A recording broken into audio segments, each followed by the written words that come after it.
Welcome to the lecture series of DBMS, and in this series we will go for unit 3, that is ER model। आज के इस lecture series में हम लोग देखेंगे ER model DBMS से क्या होता है, जो कि अपना यूनिट 3 है। सबसे पहले हम जान लें कि ER मॉडल है क्या। तो the term ER model stands for entity relationship model. ER means entity relationship model. In DBMS, ER model is used to define the elements and their relationship for a particular system। जब किसी भी particular system के लिए जो भी हम लोग entities को यूज़ कर रहे हैं, जिस किसी भी एट्रीब्यूट्स को यूज़ कर रहे हैं, जिस किसी भी रिलेशंस को यूज़ कर रहे हैं, उन सारे रिलेशंस, उन सारे एट्रीब्यूट्स, उन सारे एंटिटीज को आपस में रिलेट करने का एक जरिया है ER मॉडल।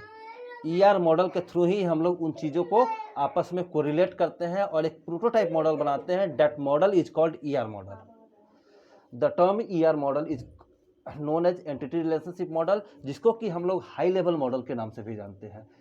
DBMS में डेटाबेस मैनेजमेंट सिस्टम की जब हम बात करेंगे, then ER model is use to define the elements and their relationship for a particular system. जब किसी भी पर्टिकुलर सिस्टम के लिए हम लोग को एंटिटीज को, एट्रीब्यूट्स को और उनके रिलेशंस को आपस में शो करना होता है as a prototype, then we will use ER model. It is also use to develop the conceptual design of a schema. हम लोगों ने स्कीमा जब डेटाबेस मॉडल में देखा था, then logical view, conceptual view and user view, अलग अलग views देखे थे, जिसमें ER मॉडल का मेनली जो काम है, मेन जो पर्पस है, that is use to develop the conceptual design of the database. ER model is also use to provide the design view of the data. हमारे डेटाबेस एडमिनिस्ट्रेटर्स, हमारे programmers कैसे हमारे पूरे ओवरऑल सिस्टम को, हमारे entire system को design करते हैं। The overall design can also be represented by using ER model. In DBMS, ER modelling, entity relationship modelling provides the prototype model. जैसा मैंने अभी आपको बताया कि एक प्रोटोटाइप मॉडल को डिफाइन करते हैं एज अ डायग्राम के फॉर्म में, जिसको कि हम लोग ER डायग्राम बोलते हैं किसी भी पर्टिकुलर सिस्टम का। अब जब हम बात ER मॉडल की कर रहे हैं, तो ER मॉडल को रिप्रेजेंट करने के अलग अलग तरीकेज हैं, अलग अलग तरीका है। उन सारे तरीकों में हम लोग एक एक करके हर तरीका को देखेंगे कि कैसे हम लोग ER मॉडल को डिस्क्राइब करते हैं या डिफाइन करते हैं या कैसे डिजाइन करते हैं।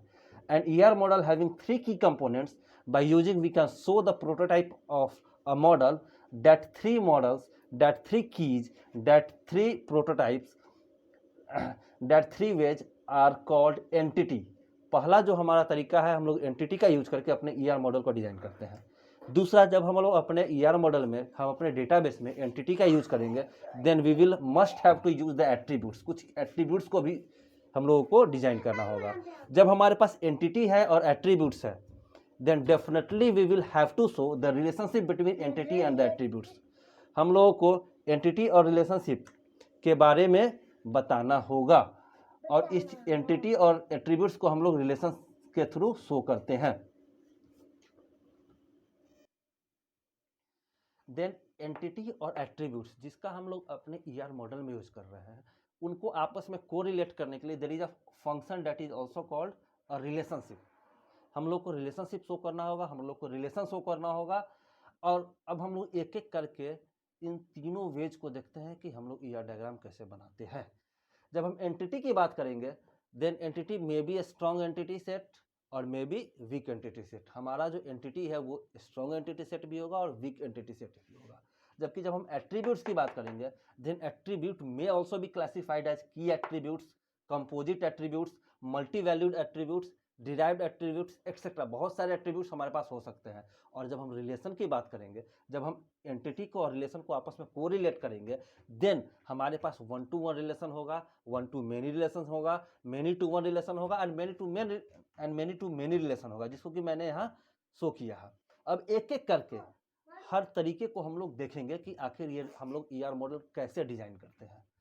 तो सबसे पहले हम लोग देखते हैं एंटिटी होता क्या, what is entity in database management system. जब हम डेटाबेस मैनेजमेंट सिस्टम की बात करते हैं, एंटिटी कोई भी ऑब्जेक्ट हो सकता है, कोई भी क्लास हो सकता है, कोई भी पर्सन हो सकता है, कुछ भी हो सकता है entity. Anything may also known as entity, जिसको कि हम लोग जब ER मॉडल की बात करते हैं, तो एंटिटी को हमेशा हम लोग एक रेक्टेंगल से शो करते हैं। एंटिटी हमेशा एक रेक्टेंगल से शो होता है। एक छोटा सा एग्जांपल है, स्टूडेंट है, दैट इज अ एंटिटी। लक्ष्य क्लासेस है, that is also entity. And student study करते हैं कहाँ, लेक्चर क्लासेस में। देन हियर स्टडी जो कि डायमंड शेप में है वो शो कर रहा है दो एंटिटी के बीच के रिलेशनशिप को। इसलिए जब कभी भी हम रिलेशनशिप शो करते हैं, रिलेशनशिप को हम लोग डायगोनल शेप से शो करते हैं, जबकि एंटिटी को रेक्टेंगल शेप से करते हैं। अब जब हम एंटिटी की बात करेंगे, देयर में be strong entity set and week entity set. Strong entity set को हम लोग हमेशा रेक्टेंगल से शो करेंगे, जबकि जब कभी भी हम वीक एंटिटी सेट की बात करेंगे, वीक एंटिटी सेट हमारा या वीक एंटिटी हमारा डबल रेक्टेंगल से शो होगा। If an entity depends upon other entity it is called weak entity. जब कोई भी एंटिटी किसी दूसरे एंटिटी पर डिपेंड करता है उसको हम लोग क्या बोलते हैं, वीक एंटिटी सेट बोलते हैं। वीक एंटिटी के पास कोई भी की, उसका खुद का की एट्रीब्यूट्स नहीं होता है।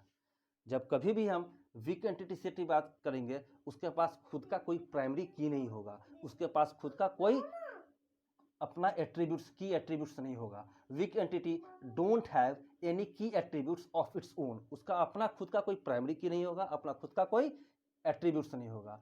And it week entity set is always represented by double rectangle. Strong entity set को हम लोग सिंगल रेक्टेंगल से शो करते हैं, और स्ट्रॉन्ग एंटिटी सेट के बाद अपना खुद का प्राइमरी की भी हो सकता है और अपना खुद का की एट्रीब्यूट्स भी होता है। अगर आपसे पूछा जाए एग्जामिनेशन में what is the difference between weak entity set and strong entity set, then हम लोग का आंसर होगा a entity set that having its own key attributes, और we can say that having its own keys, primary key, that is called a strong entity set, and a attribute and and an entity set that don't having their key attributes as well as their key primary keys is called weak entity set. Strong entity set को हमेशा हम लोग single rectangle से show करते हैं, जबकि week entity set को हम लोग हमेशा डबल रेक्टेंगल से शो करते हैं। एक छोटा सा एग्जांपल है, कंप्यूटर साइंस के जो स्टूडेंट्स हैं वो डीबीएमएस पढ़ेंगे। तो यहाँ जब हम डीबीएमएस की बात करते हैं, इसका अपना खुद का कोई की एट्रीब्यूट नहीं है, ये डिपेंड करता है कंप्यूटर साइंस के स्टूडेंट्स पे।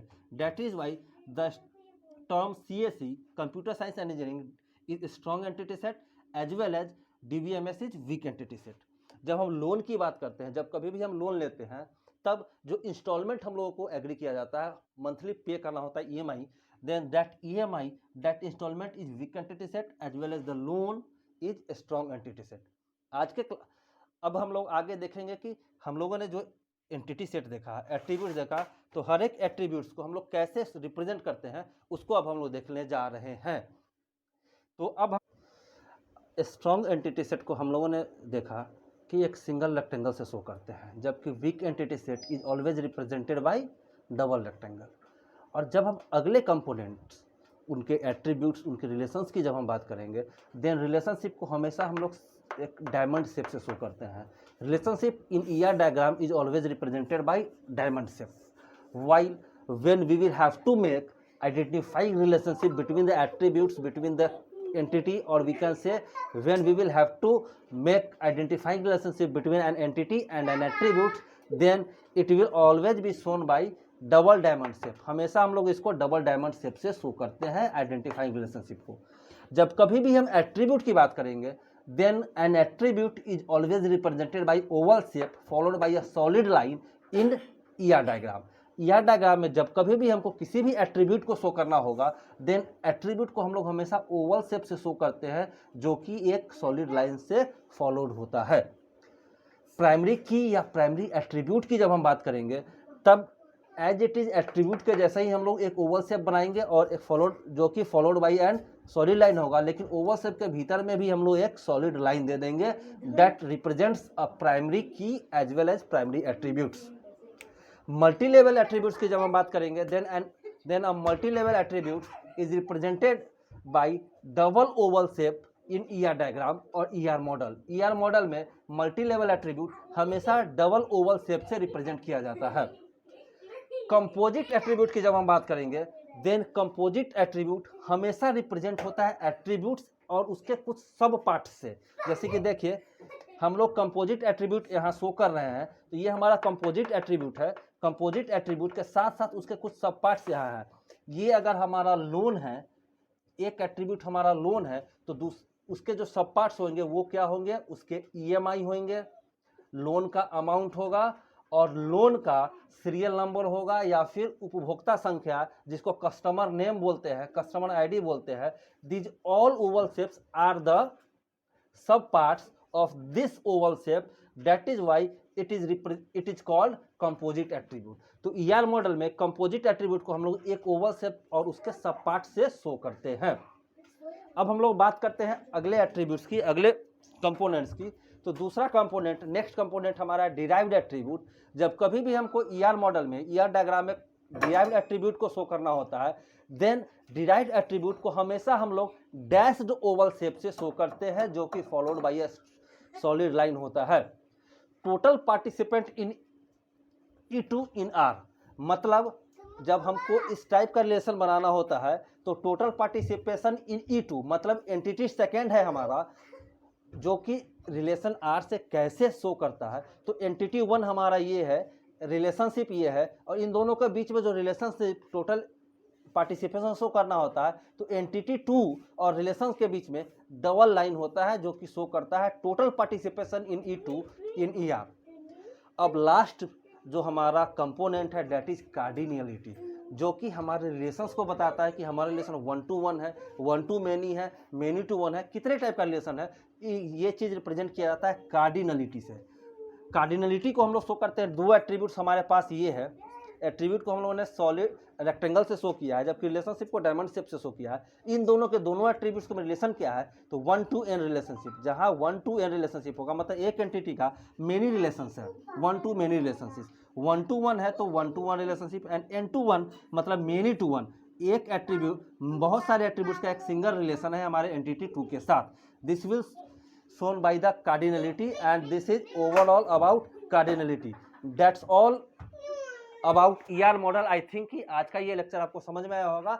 अगले लेक्चर में हम लोग ER मॉडल के कुछ क्वेश्चंस को, कुछ प्रैक्टिकल क्वेश्चंस को हम लोग क्लासरूम में करके देखेंगे कि ER मॉडल हम लोग डिजाइन कैसे करते हैं। इसके लिए हम लोग बहुत सारे एग्जांपल्स लेंगे और हर एग्जांपल का अपना खुद का ER मॉडल हम लोग डिजाइन करेंगे by using all these components. That's all for today's class. Thank you.